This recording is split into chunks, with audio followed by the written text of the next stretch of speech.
Entonces, hermanos, seguimos adelante en nuestro estudio de los Hechos de los Apóstoles. Esta noche vamos a pasar la primera sesión en el mismo libro de Hechos y la segunda sesión en el libro de Santiago. Comenzamos esta noche con un poquito de repaso de la semana pasada.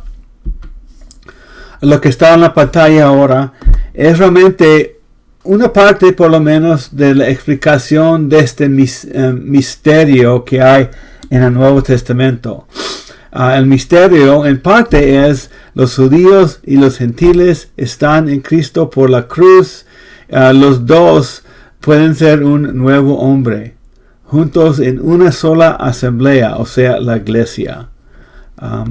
Los judíos del Antiguo Testamento, los gentiles que no son de Israel, tienen la mismo estado ante Dios, misma condición.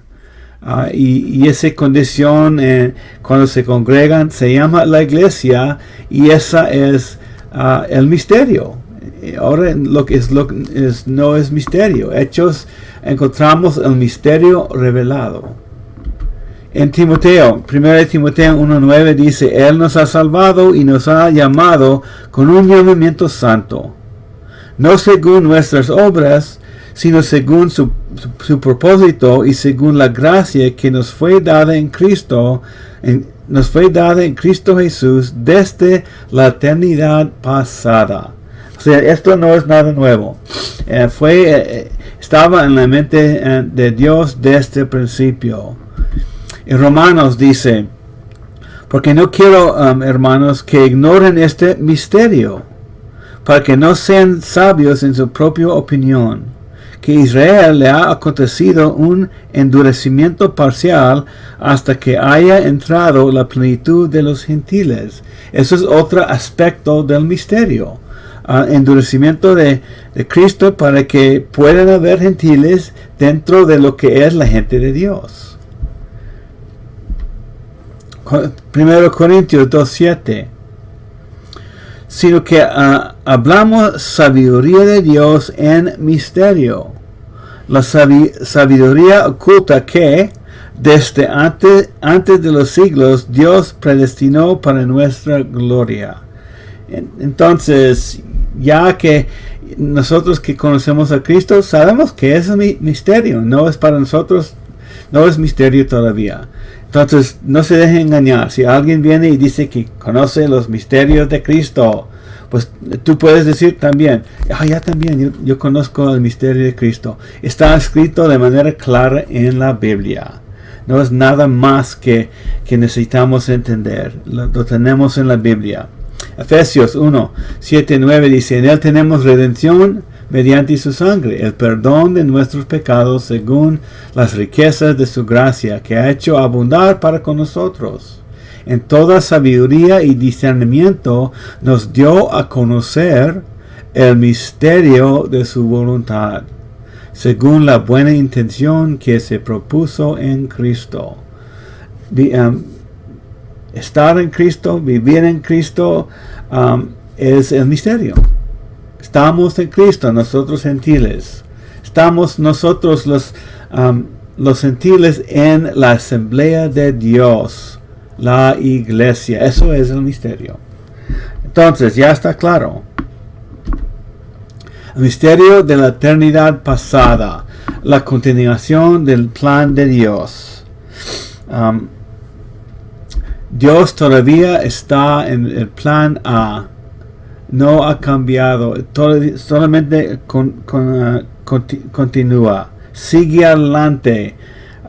Fue planeado la llegada de Jesús como nuestro Salvador desde Génesis. No es nada nuevo. No hay un Dios de la ley y después otro Dios de la gracia. Yo creo que es una equivocación decir que nosotros ahora vivimos en la época de la gracia. La época de la gracia empezó en Génesis, despuésito del pecado de Adán y Eva, y siguió adelante. Sí había ley, y la ley tuvo su propósito, pero Dios fue un Dios de gracia desde antes de la creación, y todos los años de la existencia de la raza humana ha sido la época de la gracia, solamente más revelado en la persona de Jesucristo. Lo entendemos un poco mejor, mucho mejor de hecho. Pero en este momento de este libro de Hechos hay una transición. Se ve diferente, la gente de Dios se ve diferente. Dios está haciendo algo para poner la misma plan en marcha de manera más eficaz con los gentiles, los samaritanos y los judíos. Pero para los judíos fue difícil entender lo que Dios estaba haciendo. Y vimos algo de eso la semana pasada. La asamblea distinta de la iglesia se está formando desde capítulo 2 de Hechos. Algo nuevo, algo distinto vimos, la llegada del Espíritu Santo, la ascensión de Cristo, ya vimos, ellos ya vieron eso, ya experimentaron la llegada del Espíritu Santo, hablaron en lenguas, la gente entendió, y la iglesia creció. Comenzó con 120 personas después de la ascensión de Cristo y llegó en poco tiempo a 5,000 personas. Ahí encontramos el inicio de la iglesia. También vimos el ataque contra la iglesia. Los judíos que no creyeron, no entendieron, no podían aceptar. De hecho, ya crucificaron el Mesías, su Mesías de los judíos. Y atacaron la iglesia los que supuestamente empezaron lo que parecía otra religión. Así les parecía. Pero no es verdad. Es el mismo plan de Dios desde el principio.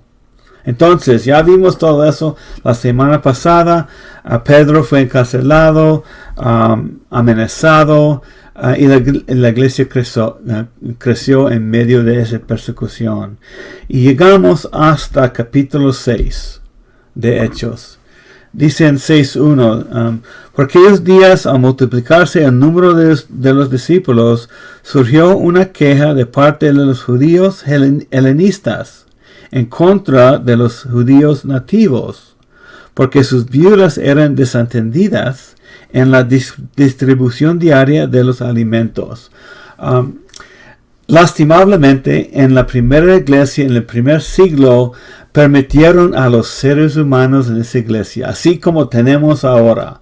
Y surgió una queja, así como surge quejas entre nosotros, aún desde la primera iglesia con los apóstoles.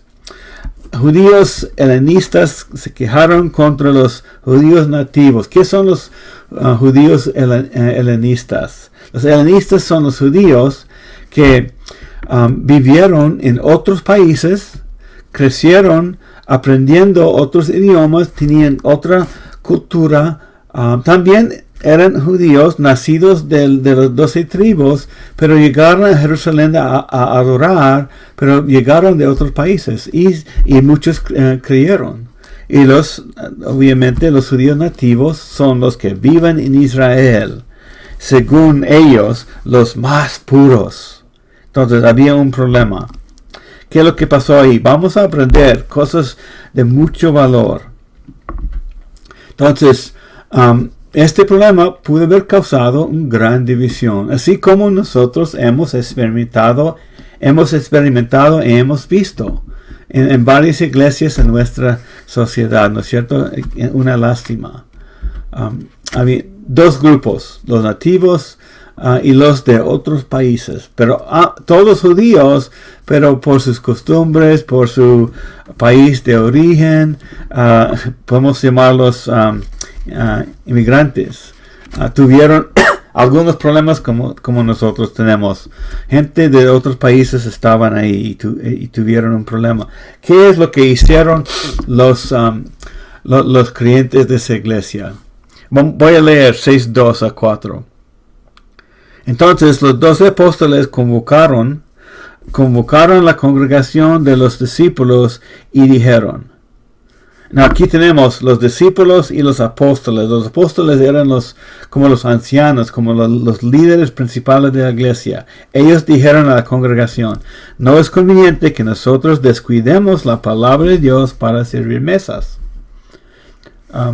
Por tanto, hermanos, escojan entre ustedes 7 hombres de buena reputación, llenos del Espíritu Santo y de sabiduría, a quienes podamos encargar esta tarea.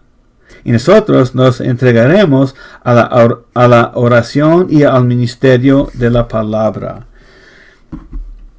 Entonces, reconocieron el problema, no trataron de esconderlo, no lo negaron, reconocieron que había algo y reconocieron que necesitaban atender lo que estaba sucediendo. Buscaron personas capacitadas. ¿Qué quiere decir eso? En nuestra iglesia moderna muchas veces buscamos personas que saben hacerlo bien, saben atender mesas de manera bien y rápido y muy eficaces y los encargamos con esta tarea. Pero aquí esto no es lo que pasó. Eligieron 7 hombres de buena reputación. Fueron los encargados. Lo más probable es que otros ayudaron, pero escogieron 7 personas para estar encargados de esta tarea. De buena reputación, llenos del Espíritu Santo, o sea, andaron con el Espíritu y tenían sabiduría, gente conocida, y la gente sabía cómo eran y a quienes podemos encargar esta tarea. No es que sabían limpiar mesas bien, no es que sabían servir comida mejor que otros, es que tuvieron ciertas características para que la gente reconozca quién está encargado de esto. Y fueron estos 7. Y los apóstoles, o sea, los líderes de la iglesia, que vuelven más adelante siendo ancianos, quedaron firmes en su responsabilidad. Aquí no dice ancianos, no dice diáconos, pero vemos las raíces del liderazgo en la iglesia. Más adelante tenemos la misma clase de requisitos para los ancianos y para los diáconos. Cada grupo con sus responsabilidades. Pero los apóstoles reconocieron algo muy importante. No dejaron su responsabilidad, la palabra y la oración. Pero sí atendieron el problema. No lo dejaron sin atenderlo. Entonces, lo que resultó, un problema surgió y salió con la salud de la iglesia todavía. No había división. Atendieron. Asignaron personas de buena reputación, de sabiduría, andaron con el Espíritu, lleno del Espíritu Santo. Debemos aprender de eso. Cuando organizamos nuestro liderazgo, hay que reconocer las responsabilidades de cada uno. Porque muchas veces los pastores y los ancianos hacen casi todo. Pero en la Biblia eso no es lo que encontramos. Cada grupo, cada tipo de persona, de líder, tiene su responsabilidad. Y un grupo debe dejar a otro grupo encargarse de sus deberes. La raíz del liderazgo en la iglesia, y concuerda con lo que encontramos con ancianos y diáconos más adelante. El principio sigue en la explicación de Pablo en 1 Corintios. Hay como 3 versículos aquí, dice que porque el cuerpo no es un solo miembro, sino muchos. Y 25 de 1 Corintios 12, a fin de que en el cuerpo no haya división, sino que los miembros tengan el mismo cuidado unos por los otros. Algunos tienen una responsabilidad, otros tienen otro. Y los dos son responsables. Ustedes son el cuerpo de Cristo y cada uno individualmente un miembro de Él. Entonces lo que encontramos aquí No es uno solo se encarga de todo. Uno solo tiene la responsabilidad de la mayoría de las cosas en la iglesia. En la Biblia no se encuentra eso. En muchas iglesias eso es lo que se encuentra. Y los pastores se cansan. La congregación casi no hace nada. Pero eso no es bíblico. Si es pastor, debe buscar gente que le está ayudando. Otros ancianos a su lado y otros diáconos que se encargan de las cosas físicas de la iglesia. Los ancianos, como los apóstoles, se encargan de mantenerse en la oración y la administración de la palabra. Para ellos fue bastante claro. No atendieron mesas porque querían mantenerse en su responsabilidad principal. Y eso es bastante importante. Pero sí reconocieron y atendieron. Pero no lo hicieron, no se encargaron. Enfoque de los líderes. Dice, no es conveniente que descuidemos la palabra de Dios. No podemos. No nos encargamos de las cosas físicas de la iglesia porque nuestra responsabilidad es otra cosa. Nosotros nos entregaremos a la oración y al ministerio de la palabra. Eso es el ejemplo del líder que queremos en nuestras iglesias. Y realmente, para ellos, para los 12 apóstoles, es lo mismo que estaban haciendo en capítulo 1 de Hechos. Todos estaban entregados de continuo a la oración. Ellos solamente siguieron adelante y reconocieron la importancia. Y muchas veces lo que pasa con los pastores y los ancianos es se meten en otras cosas físicas, administración de la iglesia y no pasan tiempo orando porque están demasiado ocupados. Yo he sido culpable de eso, he visto a otros. Pero cada vez que lo recuerdo, tengo que decir que no a varias cosas de servicio. Si mi responsabilidad es ser anciano o pastor, con el ministerio de oración y de la palabra. Principios bastante importantes. Principios. Siempre va a haber oportunidades para desviarse. Si es un líder o si es un ayudante del pastor, hay que ayudarle al pastor de no desviarse de su primer responsabilidad. Siempre va a haber problemas, pero hay que mantenerlos en lo mejor y no desviarnos en lo bueno. ¿Es bueno servir mesas y atender las viudas? Claro que sí, pero lo mejor para los líderes principales de la iglesia es la oración y la administración de la palabra. Tentaciones en hacer demasiado. Pudo haber hecho el ministerio de servir mesas. Eran capaces, eran de buena reputación los apóstoles, pero no fueron tentados a meterse en eso. Reconocieron su responsabilidad y la importancia de su responsabilidad. Oportunidades para que otros se involucren. Los líderes deben estar buscando oportunidades y gente que puede encargarse de varias partes del ministerio. Eso es un carácter de un buen líder, un buen pastor, un buen anciano. Es que busquen oportunidades para que otros sirven. Y algún día sirven mejor que uno mismo. Y se levantan a tomar, si soy anciano, necesito darles la oportunidad para que algún día sean un mejor anciano que yo. Eso debe ser nuestra mentalidad, dando oportunidades a los demás. Hay que reconocer las calificaciones de los encargados. No es que saben hacer la obra bien, pues eso sí te ayuda, claro que sí, y necesitamos eso. Pero en la Biblia, los requisitos son cosas espirituales, cosas del carácter de uno y cosas de tiempo andando con el Señor en fidelidad. Entonces, Hechos 6, los primeros versículos muy claves para entender bien el liderazgo en la iglesia. Entonces, más adelante en 6:7 a 7:70 tenemos el sermón más profundo en el libro de Hechos. Esteban era un servidor de mesas con buena reputación, o sea, diácono. Eso es lo que me parece a mí.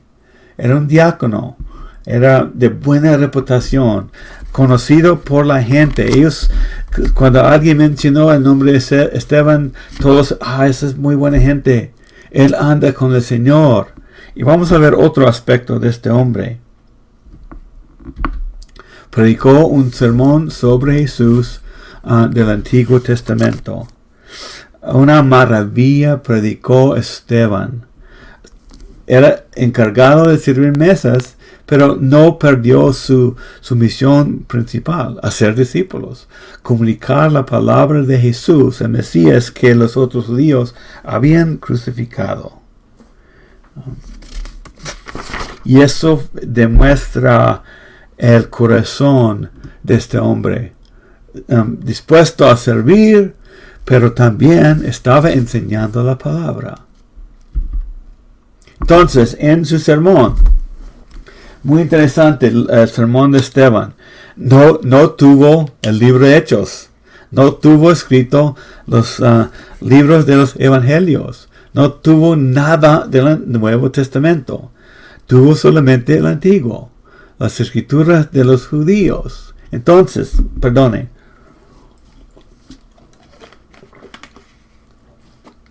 su sermón, varios puntos: la vida de Abraham, el rey de Egipto, Moisés, los profetas, etc. Usó todo eso a poder explicar, comunicar el evangelio de Jesucristo con quien ellos vivieron. Muy interesante. Comunicó el evangelio de Cristo usando solamente el Antiguo Testamento. ¿Podemos hacer eso? Los diáconos, los siervos en la iglesia, por ejemplo de Esteban, deben estar preparándose para hacer eso. No, claro que sí, nosotros tenemos el Nuevo Testamento y es de mucha ayuda. Va a serlo aún más claro, pero no completamente claro, porque había algo antes de la vida de Jesucristo en la tierra, principios claves a poder entender quién es este Jesucristo. Entonces predicó, y esto fue el resultado. Arrestaron a Esteban por el mensaje de salvación que predicaba. ¿Qué es lo que queremos nosotros en nuestros ministerios? Los predicadores quieren resultados, aumenta el número de personas que llenan la iglesia, llenan y aumenta las donaciones en la iglesia y hacen edificios más grandes y llenan esos edificios. Pero el mejor sermón en Hechos resultó en la muerte de este hombre que predicó. Y fue un mensaje bien claro. Ellos entendieron bien y realmente por eso lo mataron. Vamos a leerlo.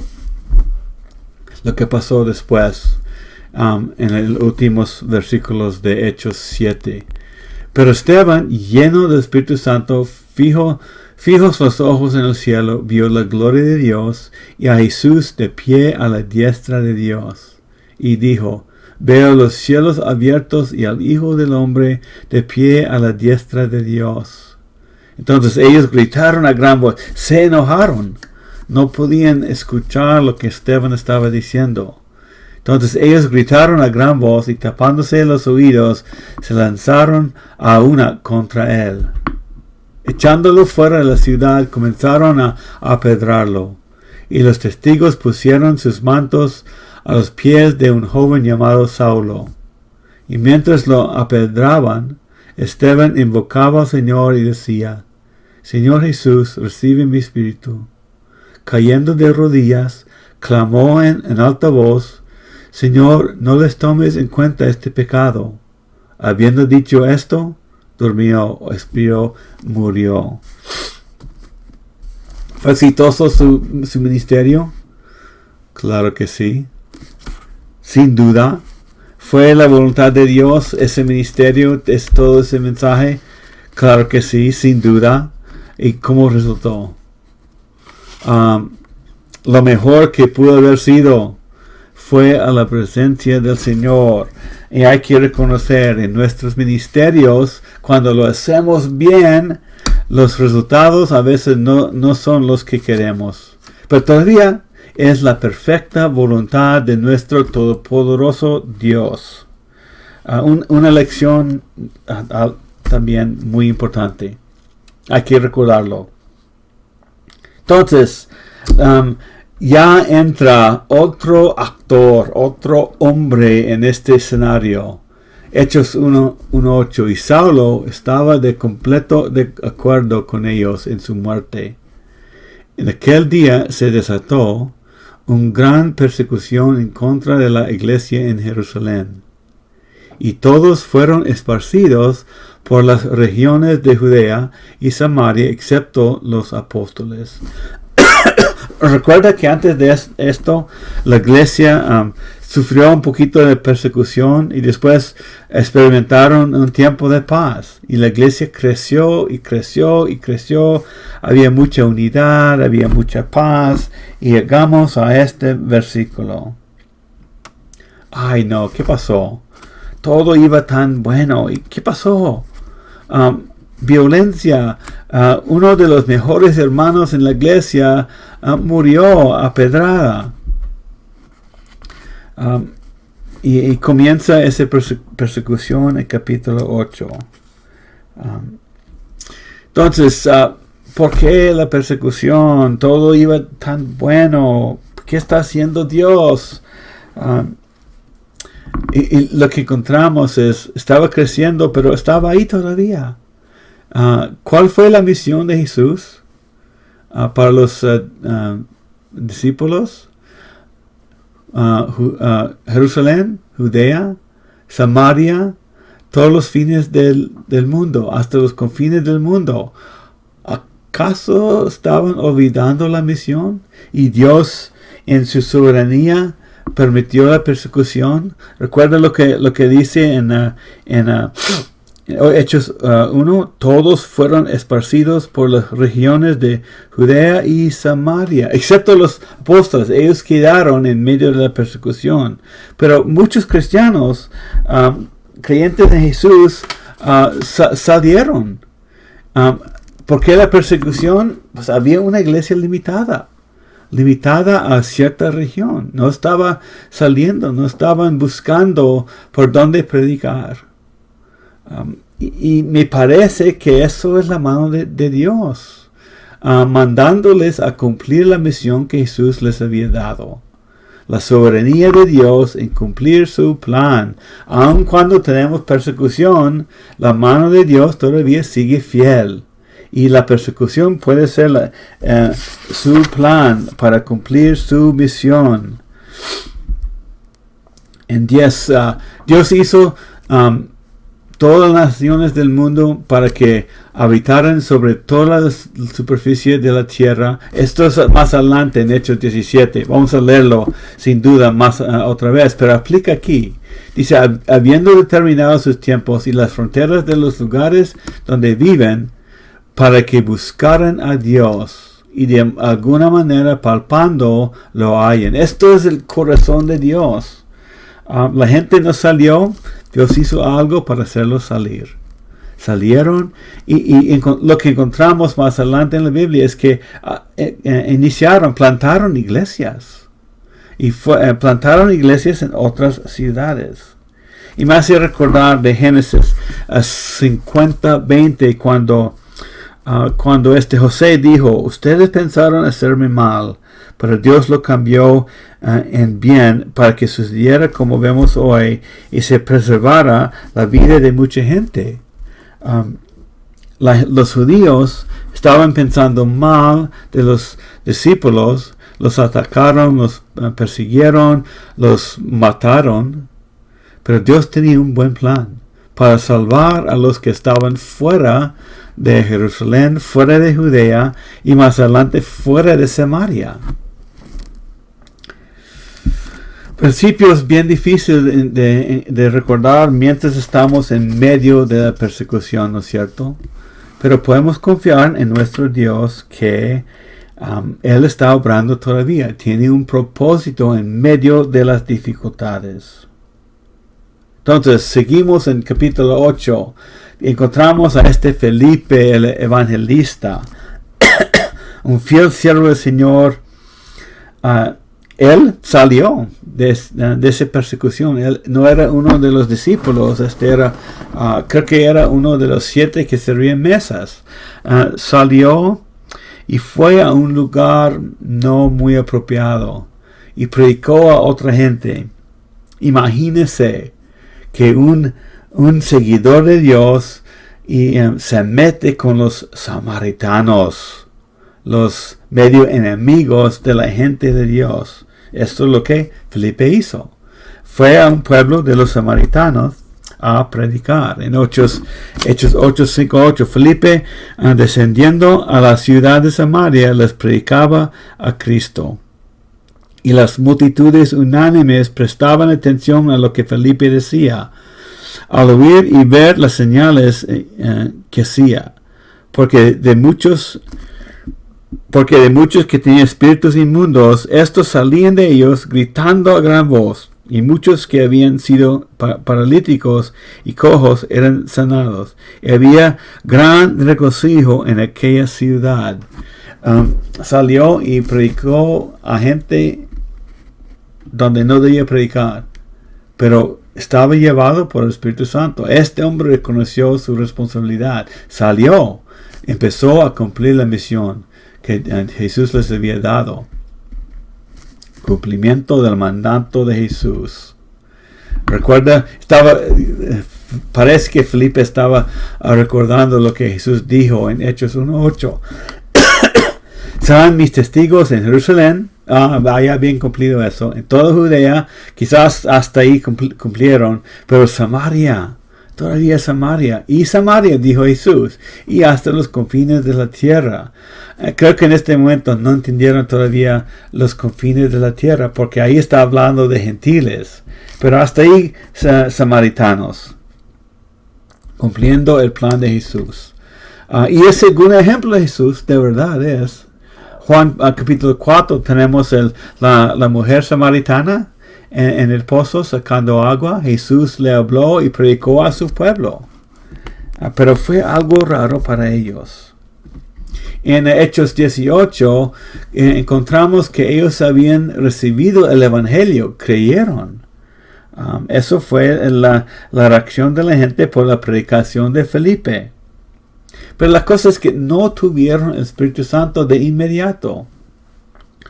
Creyeron, pero no tenían el Espíritu Santo, dice ahí, en capítulo 8. Y más adelante en la Biblia, y eso nos causa un poco de confusión a veces. Romanos 8:9 dice, pero si alguien no tiene el Espíritu de Cristo, el tal no es de él. Cree, pero no tiene el Espíritu. Si no tiene Espíritu, no es creyente. Si no tiene Espíritu, no es de Dios. Efesios 1 dice, habiendo creído, fueron sellados con el Espíritu Santo de la promesa que nos es dado como garantía. Entonces, ¿qué está pasando aquí? Creyeron, pero todavía no tuvieron el Espíritu Santo. Aquí es importante recordar que estamos en una transición en el plan de Dios. Algo nuevo, detalles nuevos están sucediendo en la gente que ellos antes no reconocieron. Para Dios no era nada nuevo, pero Dios estaba moviéndolos y comprobando que Él está moviendo. Un tiempo de transición. Y vamos a seguir en ese principio aquí por unos minutos. Para ellos fue la comunicación de Dios por la cual recibieron el Evangelio. Y eso fue por los discípulos de la primera iglesia y los apóstoles. Ahí dice, ahí están los versículos que acabo de leer. Si no tiene espíritu, no puede ser de Dios. Entonces, ¿qué está pasando aquí? Más adelante vamos a atender esa pregunta. En esta sesión, pero más adelante. Hay que pensar, ¿qué está pasando ahí? Samaritanos reciben, pero no tienen Espíritu Santo todavía. Entonces, en Hechos 8:17, Pedro y Juan vienen y imponían las manos. Y ahí, cuando ellos vienen, reciben el Espíritu Santo. Algo interesante. Eso no es lo que nosotros experimentamos. Y nos hace hacer la pregunta, ¿qué está pasando? Nadie puso sus manos sobre mí y yo estoy seguro que tengo el Espíritu Santo. Entonces, seguimos adelante y regresamos a este tema. Felipe otra vez, en el mismo capítulo, el eunuco. Él estaba saliendo de Jerusalén, iba a Jerusalén para adorar, dice en capítulo 8 ahí. El eunuco estaba regresando a Etiopía y estaba leyendo en el libro de Isaías. Estaba leyendo, de hecho, en Isaías acerca de Cristo. Preguntó a Felipe, Felipe le explicó, porque este hombre necesitaba que alguien le explicara acerca de Jesucristo. Necesitaban a alguien y el Señor le mandó a Felipe.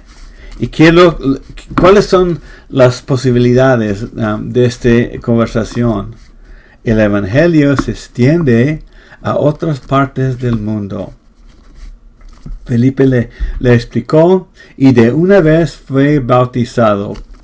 Y este era judío, no era samaritano, era judío helenista de otro país. Y de una vez creyó y fue bautizado. Entonces explicó el Evangelio. El eunuco dijo que, ay sí, yo creo, Jesús es mi Mesías. Él hizo todo lo que yo necesito para la salvación. Y después empezaron a buscar agua. Algo fresco ahí, algo que me gusta, es que él quiere expresar su fe de una vez. ¿Por qué no hacemos eso nosotros? ¿Podemos? Yo creo que sí. Cuando hablo con alguien en la calle y cree, vamos juntos a buscar agua. ¿Por qué no? ¿Por qué no? Yo no entiendo por qué no. No es nuestra tradición, pero es bíblico. Es que un creyente quiere expresarse. Tiene el Espíritu Santo viviendo en él y quiere expresarse. Entonces, seguimos a Hechos 10. Pedro y los gentiles. En este capítulo tenemos a Pedro, recibe una visión. Una visión. A ver.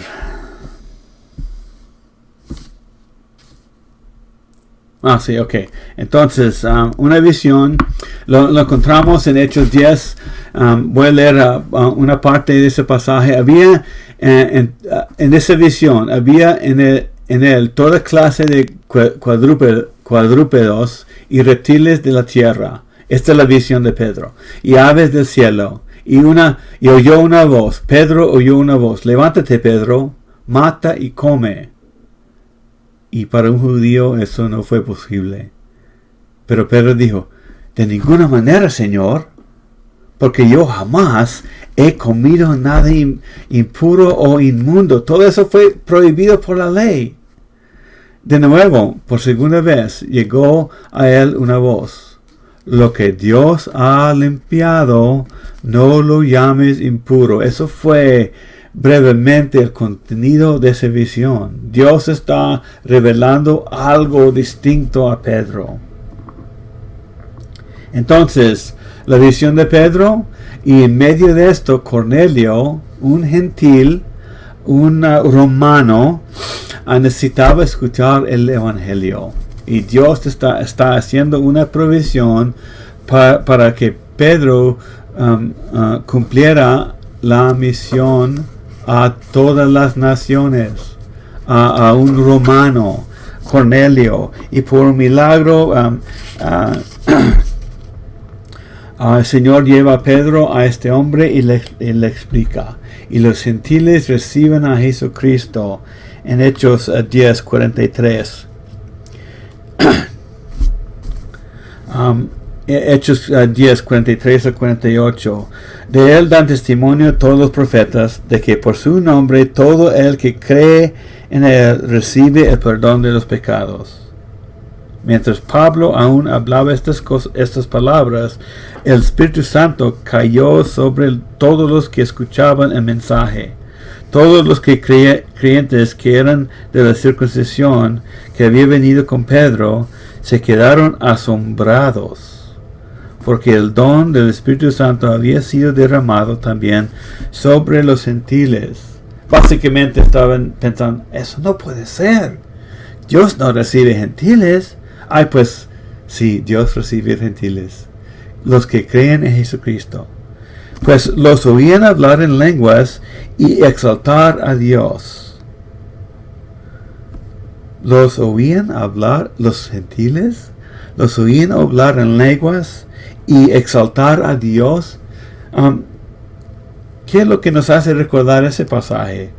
Pues Hechos capítulo 2, hablaron en lenguas, alguien entendió que estaban exaltando a Dios. Casi la misma situación, una señal para comprobar a los judíos que el mensaje de Jesús iba a los gentiles también, y fue comprobado por lenguas a los judíos. Y ellos entendieron lo que estaban diciendo, exaltando a Dios.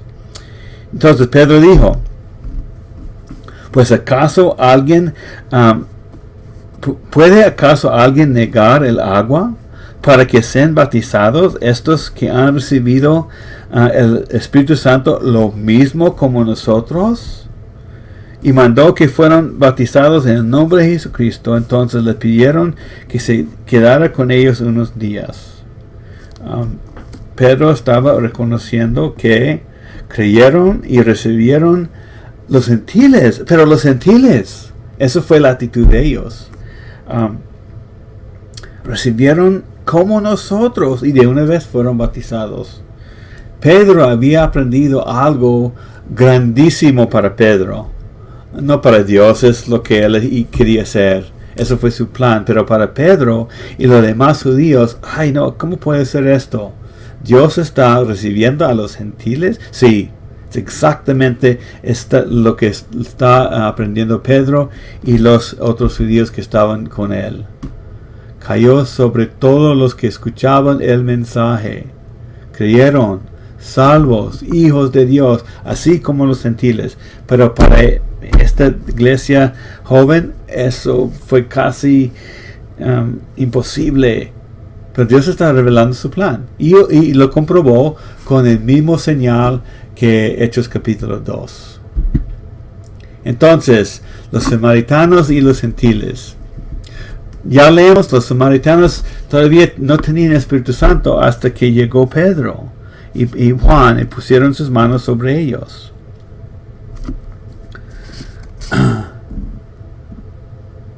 Entonces, a ver, Pedro y su visión tenemos. Él fue y vio lo que pasó, el Espíritu Santo cayó sobre ellos.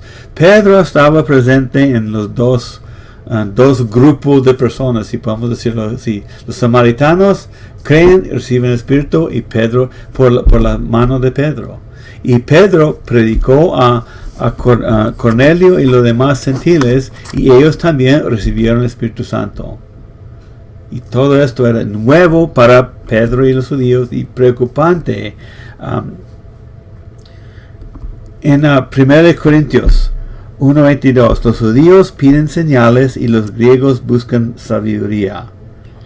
Los judíos piden señales y Dios les dio a esta iglesia joven señales a los judíos para que pudieran reconocer que Dios está obrando aquí. Esta es la obra del Dios de Israel, el Dios Todopoderoso.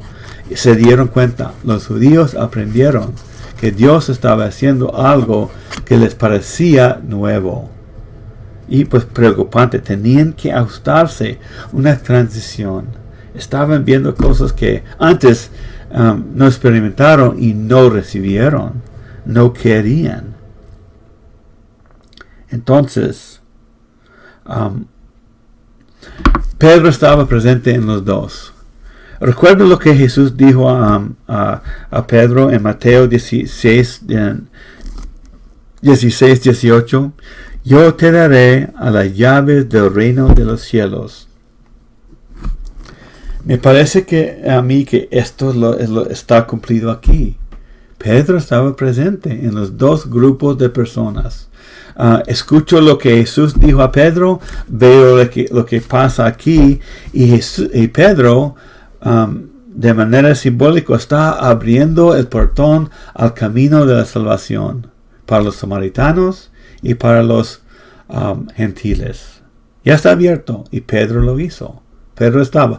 El Señor había decidido usar a Pedro para esos dos grupos que antes, según los judíos, no podían. Eso fue su pecado, porque Dios quería recibirlos.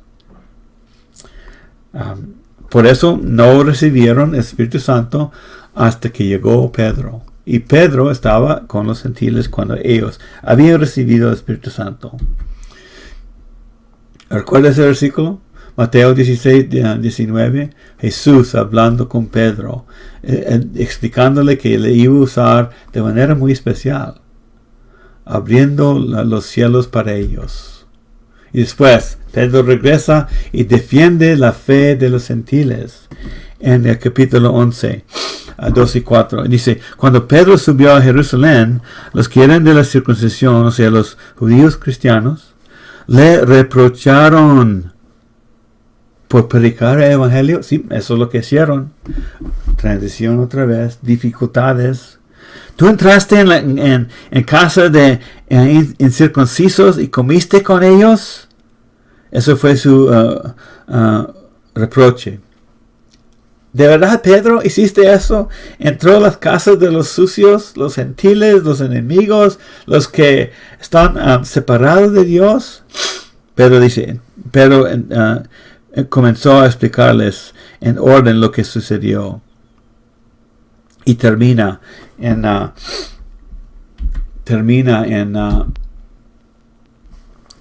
11, 17 y 18. Por tanto, si Dios les dio a ellos el mismo don que también nos dio a nosotros, después de creer en el Señor Jesucristo, ¿quién era yo para poder impedírselo a Dios? Defendiendo la fe de ellos, porque él experimentó la visión y vio lo que Dios hizo algo dentro de los gentiles. Al oír esto se calmaron y glorificaron a Dios diciendo, comenzaron regañando a Pedro y terminando glorificando a Dios. En 11, 18 de Hechos. Así que también a los gentiles ha concedido Dios el arrepentimiento que conduce a la vida. Antes estaban opuestos a eso. Después escucharon que algo sucedió y cambiaron su mente. ¿Sabe por qué? El mismo Espíritu Santo estaba obrando en los judíos que los gentiles, llevándolos a la misma conclusión. A gloria a Dios. Entonces, ahora, ¿qué hacemos con el templo y la circuncisión y todo eso de la dieta, el sacrificio y tradiciones de los judíos? Ay, ¿qué problema hay en la iglesia? Tenían que enfrentar eso.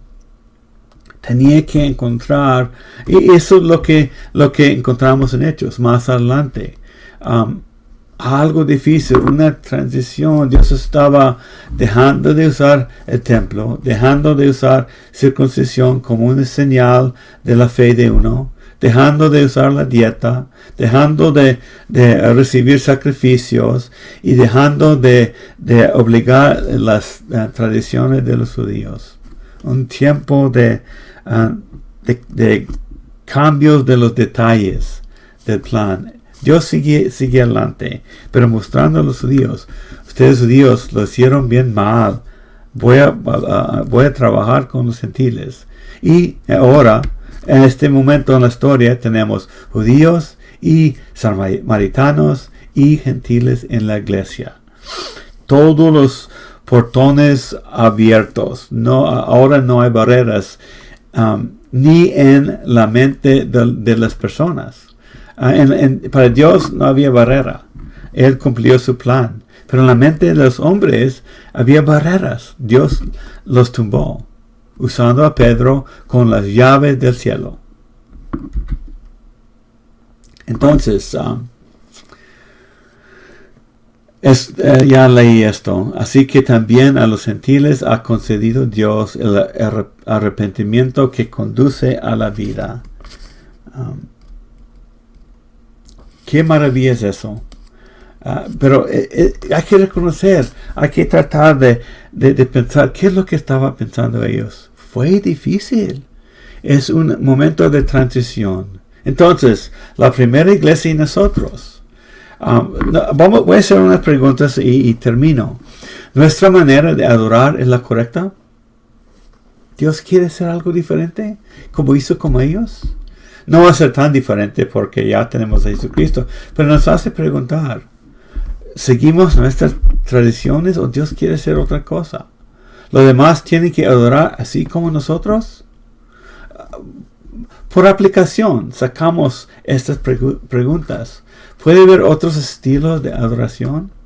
Otro enfoque no puede haber, pero diferentes maneras.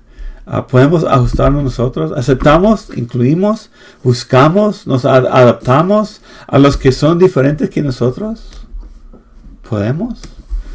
¿Acaso Jesús nos llama a sacrificar lo que nosotros queremos? Si conoce la Biblia, tiene que decir que sí. ¿Cambiamos el estilo de música la música que a mí me gusta? ¿Estoy dispuesto a hacerlo para el beneficio de otros? ¿Puedo ajustarme? ¿Qué dice la Biblia acerca de cómo debe ser la iglesia? Hay ciertas normas, pero hay mucha libertad. Y tenemos que depender en el liderazgo del Espíritu Santo en nuestras vidas. ¿Siempre cantamos himnos o cánticos? ¿Siempre con piano o guitarra? ¿Siempre con música o sin música? ¿Solamente cantamos? ¿Podemos explicar las respuestas a estas preguntas a las personas que las hacen? ¿Somos creciendo en esa capacidad de contestar todo eso? Y dispuestos a ajustarnos a otros estilos de adorar a nuestro Dios. Los judíos tenían que hacerlo. En el libro de Hechos, tenían que hacerlo porque Dios estaba llevándolos. Entonces, en Hechos 11 y 12, el Evangelio extendió a Antioquía. Los que salieron por la persecución establecieron una iglesia nueva. Los discípulos se les llamó cristianos por primera vez en Antioquía. Hasta ahora no usaron esa palabra, cristianos. Vamos a ver esa palabra el próximo, no próximo, pero en unos 10 días, el sábado de nuestro estudio. Vamos a examinar esta palabra cristiano, pero fueron llamados en Antioquía, en otra iglesia, cristianos. En Hechos 12, otra vez tenemos otra persecución. En capítulo 12, y la gente salió y varias iglesias nacieron. Una persecución fue la herramienta de Dios para cumplir la misión, hacer discípulos y plantar otras iglesias. Y de ahí cartas fueron escritas a las iglesias, y eso es lo que tenemos nosotros en el Nuevo Testamento. Hechos 1 a 12 es el nacimiento de la iglesia, y vamos a seguir en otro día, en 13 en adelante, cuando termina, más que todo termina con Pedro y Juan y la iglesia en Jerusalén, y seguimos en Antioquía y el ministerio de Pablo. Imagínense cómo era. La gente iba a varias ciudades, empezaron a predicar por el poder de su palabra, por el poder del Espíritu Santo, entrando en la mente de las personas, entendieron y creyeron. Y varias iglesias se extendieron. El eunuco quizás plantó una iglesia. Cornelio, lo más probable, era un